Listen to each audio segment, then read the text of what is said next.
Good evening. This is Crime Classics. I am Thomas Hyland with another true story of crime. Listen.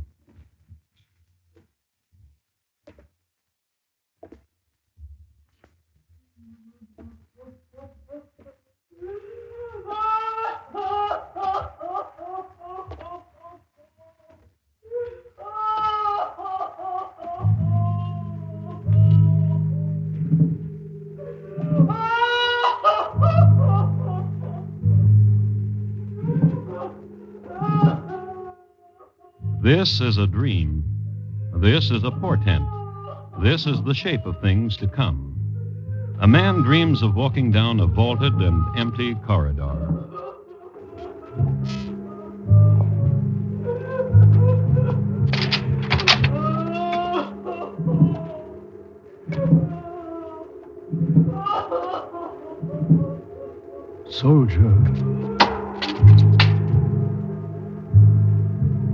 Soldier, Sir?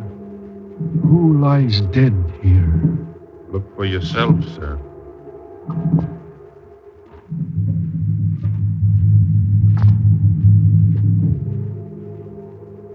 Do you see who it is, sir? Yes, Who is it? it is I. Tonight, my report to you on the assassination of Abraham Lincoln.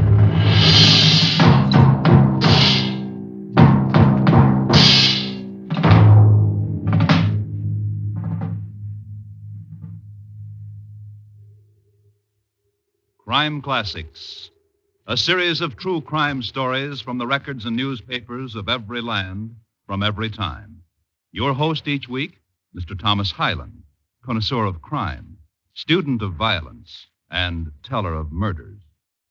Now, once again, Mr. Thomas Hyland.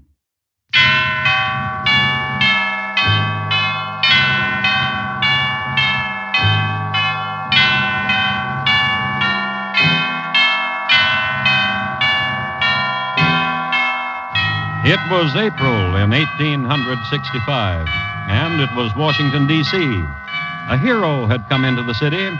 His name was Grant, a general of the time who, a few days before, had accepted surrender from another general of the time whose name was Lee. So it was a time of victory celebration, of burning candles for prayer and illumination and thanksgiving, of dancing in the streets, of noises and silences, of reunion, of shrill, of tears. The sounds that mankind makes when something is won or lost forever, or returns, or perishes. That was the sound John F. Parker made as he throws a whiskey bottle against the wall of the room. His friend was happy, too. Open another bottle, Millie. Sure, honey. Yeah, here. Do it. Now lean back your head. Slow now. Trickle it.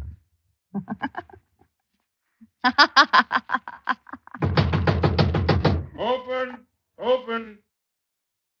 I told her downstairs I didn't want to be disturbed. Ah, Johnny. Whoever it is, I'll send him away. send him away. Go away. Go away.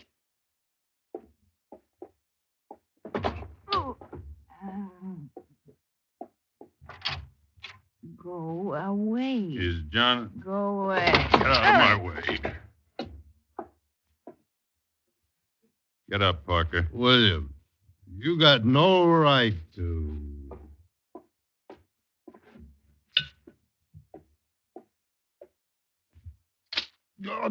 Now get up. You woman.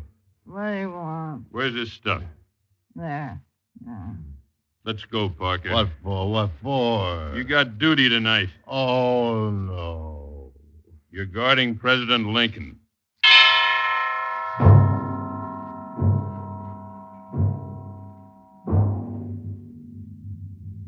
John F. Parker, member of the Metropolitan Police Force of Washington, the District of Columbia. John F. Parker, Rumpot. He was about 35 years old, and he was married. And the laughing lady you just heard was not his wife. He had been in the Union Army for a little while, but was dismissed from it for the good of the war effort. His record shows that he couldn't hold an assignment to any one beat for any length of time, for reasons ranging from sleeping in an alley on his beat or sleeping in a doorway on his beat. This is a man who was assigned to guard President Lincoln. How did this happen? Simply, Mrs. Lincoln wrote a note.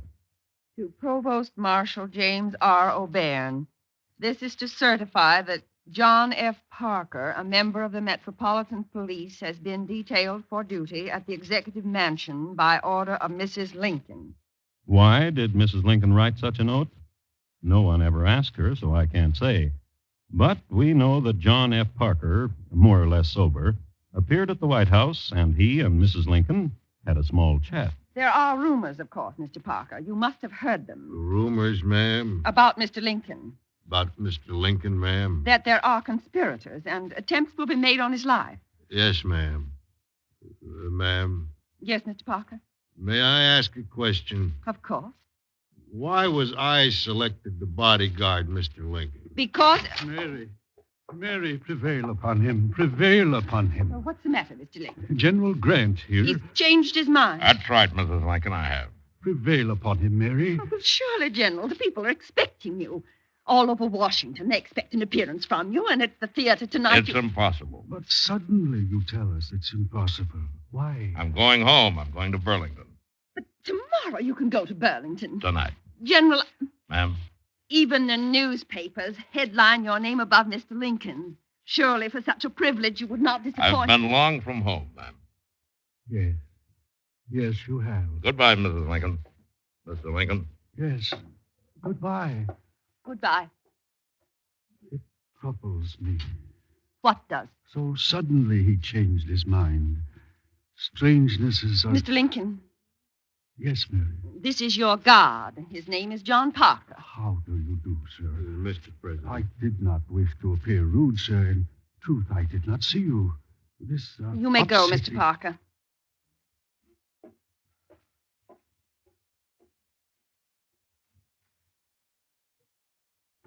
Mary. What if he won't go to the theater with us? What matter? We'll ask that young couple, that Major Rathbone you seem so at ease with. What is it, Mr. Lincoln? Melancholy, worn thin, the infinite sadness. There's victory now, and... No, listen. You should know it. For it has lain against me for a week now, chill and dread. And I fear it. What are you trying to say? I dreamed. And now I must tell you of it, for I can no longer bear the coldness and heaviness of it. I dreamed, and this is what it was. There seemed to be a death-like stillness about me. Then I heard subdued sobs as if a person were weeping. I thought I left my bed and wandered downstairs. There the silence was broken by the same pitiful sobbing.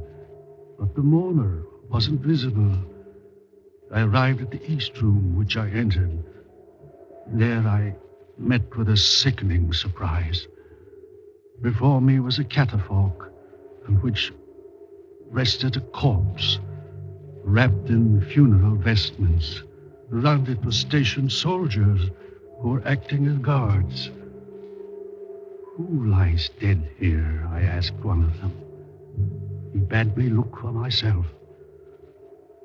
And I did. And I saw that it was I who lay there, dead by an assassin. Mary. You should not have told me of it. Mary. You should not have told me of it.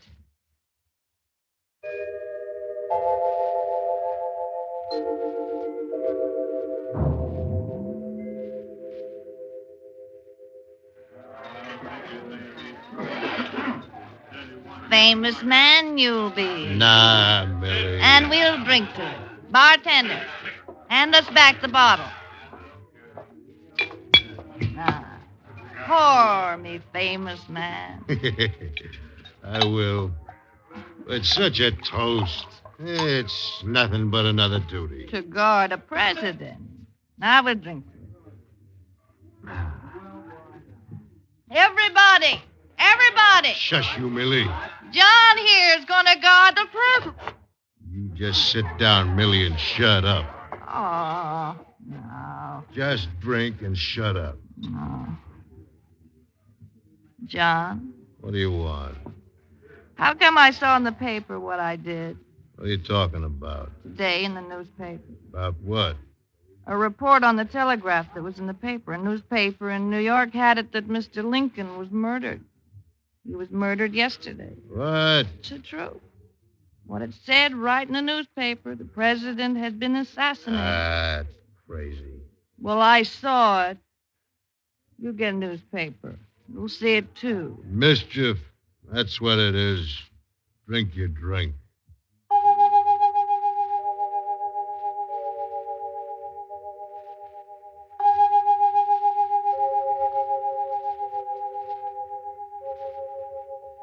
But it was true. Several newspapers in different sections of the country had it that Mr. Lincoln had been slain, which, of course, was not so. This was late afternoon of April 14th, and Mr. Lincoln was alive, spending time with Mr. Stanton, his Secretary of War, then with his valet, who attended him while he dressed, then with Mrs. Lincoln. Mr. Lincoln was alive, and in good mood. How nice you look, Mary. Thank you, Mr. Lincoln. The carriage is waiting. And Major Rathbun and his fiancée? At Senator Harris's home. He'll pick them up. The young lady is very comely. Yes. We'll be late. My arm.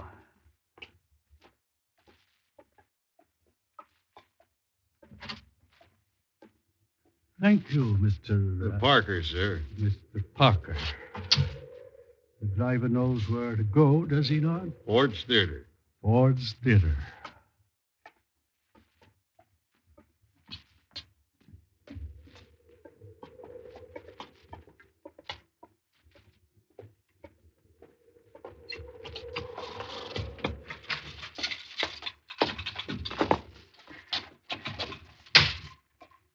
All right, driver.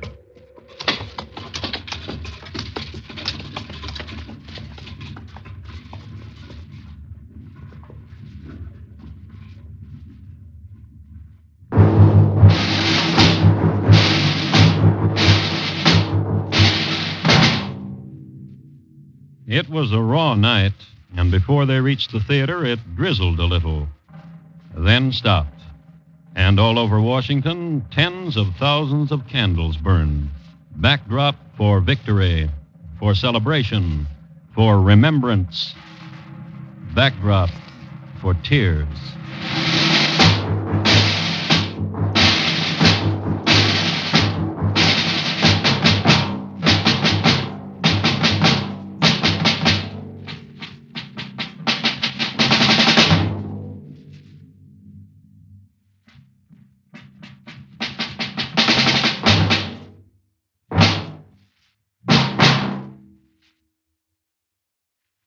You are listening to Crime Classics and your host, Thomas Hyland. The Orient Express, a famous trans-Europe train, is the setting for Marlene Dietrich's latest thrilling adventure on Time for Love tomorrow evening. CBS Radio brings you a romantic woman of mystery involved in espionage for high stakes in the character of Diane LaVolta, played by Miss Dietrich. Remember, on most of these stations tomorrow night, it's time for romantic mystery on Time for Love. And now, once again, Thomas Hyland and the second act of Crime Classics and his report to you on the assassination of Abraham Lincoln.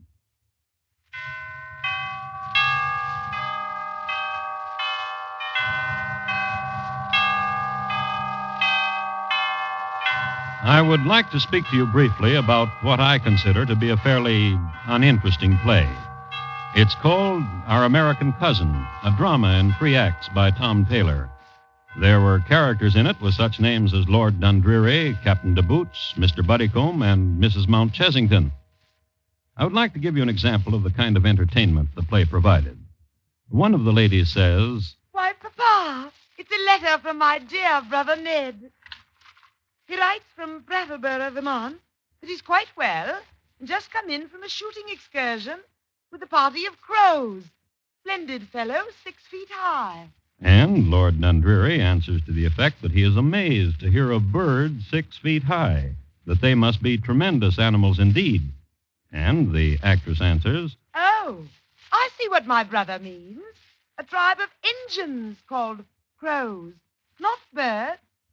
Now, that's not very sparkling, is it? But this is the play that the president elected to see on the night of April 14th, 1865. When he entered the theater with his party, Laura Keene, the actress playing the part of Florence Trenchard, was speaking her lines in an early scene of Act One.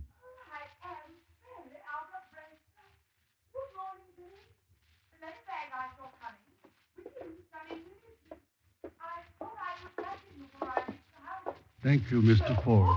We are always delighted to be guests of your theater. Thank you very much, Mr. Ford. I'll take care of the president, the major, and the ladies. Where will you sit, Mr. Parker? There's a chair out here in the hall for me. Will you? Ladies and gentlemen, the President of the United States.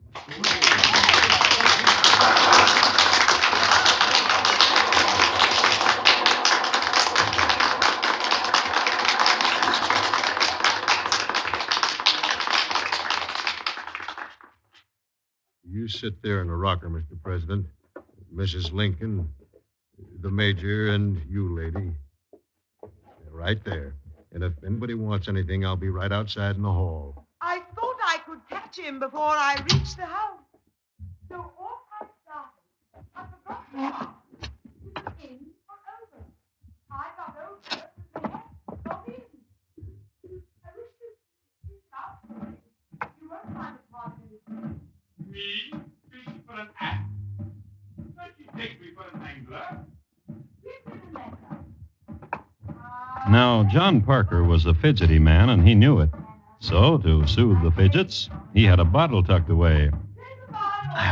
It was a dull evening, and John Parker never liked plays anyhow. Just sit, the drone of the play, walk around a little, notice that a peephole had been bored into the door of the president's box, and not wonder why. No wonder why no other boxes were occupied. Just other people enjoying themselves, not him. Yeah. Because it was dreary and his bottle was empty. I would like to say that 5 years later, John Parker was fired from the police for falling asleep under a lamppost. Not for leaving the president unguarded, which he did this night. Left the president and went to the bar across the street. What will you have, sir? Whiskey. And oysters, dozen. Yes, sir. Blue Point? Blue Point. Barkeep, Be with you. not in a minute. Immediately. What about my oysters? Just a second, sir. What can I do for you, Mr. Booth? Brandy. Oh, there's another. Now.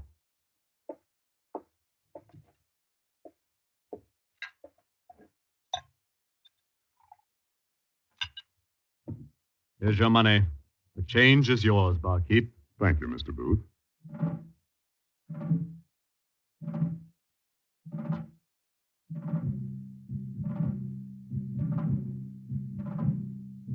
John Wilkes Booth was 27 years old. He was an actor, had achieved some success in Shakespearean roles. A handsome man, a darling of women, a man who sported black flowing ties and an Inverness cape and an ivory-headed cane. It is interesting to note that he had been a member of the Virginia regiment which captured and executed John Brown. It is interesting to note, too, that his father, who was Junius Brutus Booth, was insane. John Wilkes Booth just passed John Parker and went out of the bar and into the street and walked south for 4 blocks to a livery stable. Here, 2 men waited for him. Mr. Booth, I thought you wouldn't get here. Whose name was Louis Payne. I knew he'd get here. Him. Whose name was George E. Atzerodt. Him. Can't stop him. Not John Wilkes. Nobody can. How does it go, gentlemen? Are we ready? Not him. Not him, Mr. Booth. What is this? He's not going. Shut up. I'll kill him if you say the word, Mr. Booth. He'll stop. Just leave him alone. He'll stop. He told me just a moment ago. He said he's not going through with it. Yes, he will. I'll kill him if you want me to. Don't lust too much for killing, Mr. Payne. Kill those who need it. Only those. Not that I'm afraid, me. No. Just excited, is that it? Not going. That's the word. You see? Silence, Mr. Payne. He'll ruin all of it. Little man. Little man, you would, too. You'd ruin all of it. You know what you have to do. Have to. No. Ask him why. Ask Mr. Payne. Mr. Payne? But he's got no reasons. Ask him why. Little man. Say, do you... I am at the Kirkwood house, in the room, near the man, near the vice president, near Andrew Johnson. Yes. Near him. I see him. Knife and gun I have. Here. And in the room, in the place, he hit on the door. And when he opens the door, shoot him. Do it. Or the knife. No, I can't. Of course you can. In my head, I see me doing that to him, and I can't. Of course you can. No, You see? Little man. Yeah, no. Listen to him. Little man. No. He's mad. As each of us is mad, Mr. Payne. Madness suckles us, and the warmth of it goes down easily. You are mad, and I, and the little man. And he, most honestly, the little man. Are you trying to say that you are insane too, Mr. Payne? Is there doubt of it? You are sworn to kill this night Mr. Seward, Secretary of State to this country of evil men. And he... Little man, tonight you will be a hero. And listen, little man, when it is done, when Andrew Johnson is dead, I will give you a present, a thing that sparkles and shines, and you will love it. Will it be round? Round. And you will do what I tell you to do. You see, Mr. Payne? Of course you do. Will it be wasted upon the two of you if I say, we lie deep in fair darkness, yet at our side, glory. Go, do what you must.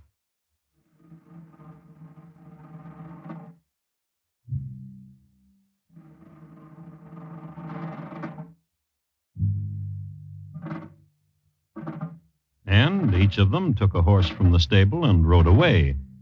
This little man, George Atzerodt, became confused and just rode to exhaustion, and he did not kill. And Mr. Payne, he entered the home of Mr. Seward and fractured the skull of Mr. Seward's son and cut the throat of Mr. Seward, so it was feared for a time he would die. And John Wilkes Booth, he rode toward the theater, and a block from it, in a shadow pool that edged the fall of light from a street lamp, Anna Surratt waited there. John Wilkes. Yes? Now the time has come. Now what you're going to do will be done. Yes. You on your horse there, and the fever in your heart to do this thing. I cannot tell you now again not to do this thing. No. A burning. Yes. A hating. Yes. How do these things find place among all the tenderness of you? I wish I knew. But I cannot. No. Oh, I love you.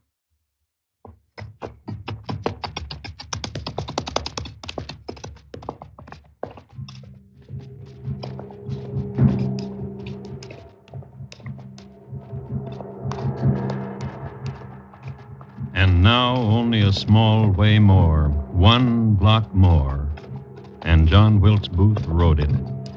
And John Parker, bodyguard to the President of the United States, He was still in the same bar where we left him, choking down another tumbler of whiskey, drinking his way into history's oblivion.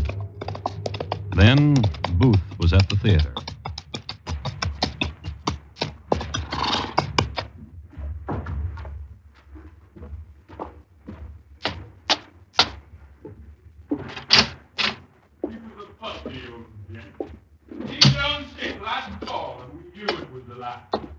He called me in his room. Come in, Acer boy, he said, and sit down. I was big. This here paper make you heir to all I own, he said. And the minister comes, and I left the room. When he called me in again, there's tears running down his cheeks like two pricks that split the door. Well, Acer boy, he said, I done wrong against me own flesh and blood, but I aim to change. And Billy Crandall, he liked that just like I'm doing this one. Then he said, Acer boy, this disinherits you and leaves all my property to my own daughter's darling child, Mary Meredith. And he sighed real deep. And that was the last of old Mark Trenchard. I'll leave her alone now. You just burned up for...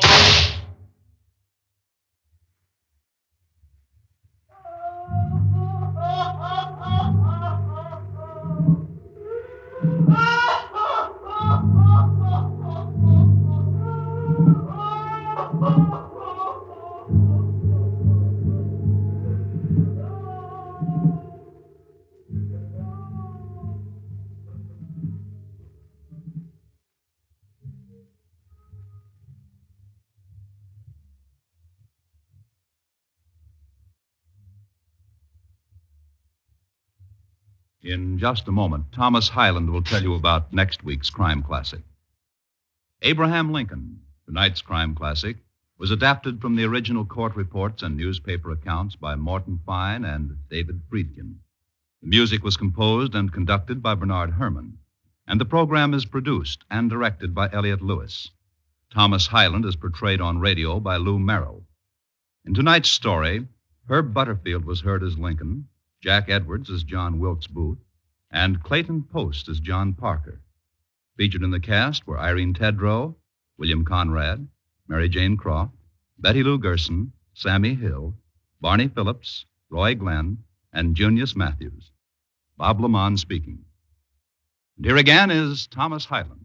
Next week, Shrewsbury, England, in the year 1684. My report to you will be on two people who wanted to be happy. So they killed his wife. It is listed in my files as John and Judith, Their Crime, and Why They Didn't Get to Enjoy It. Thank you. Good night. Friday nights on CBS Radio, mystery and excitement come to you on two outstanding Stars Address programs.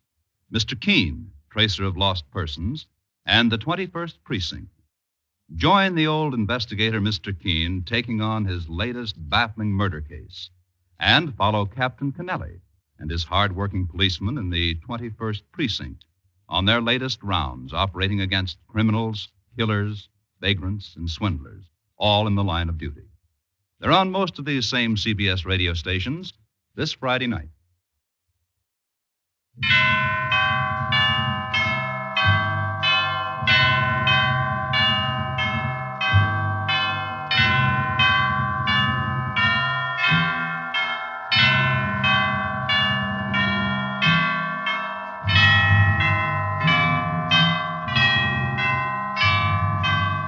Gangbusters go into action Saturday nights on the CBS Radio Network.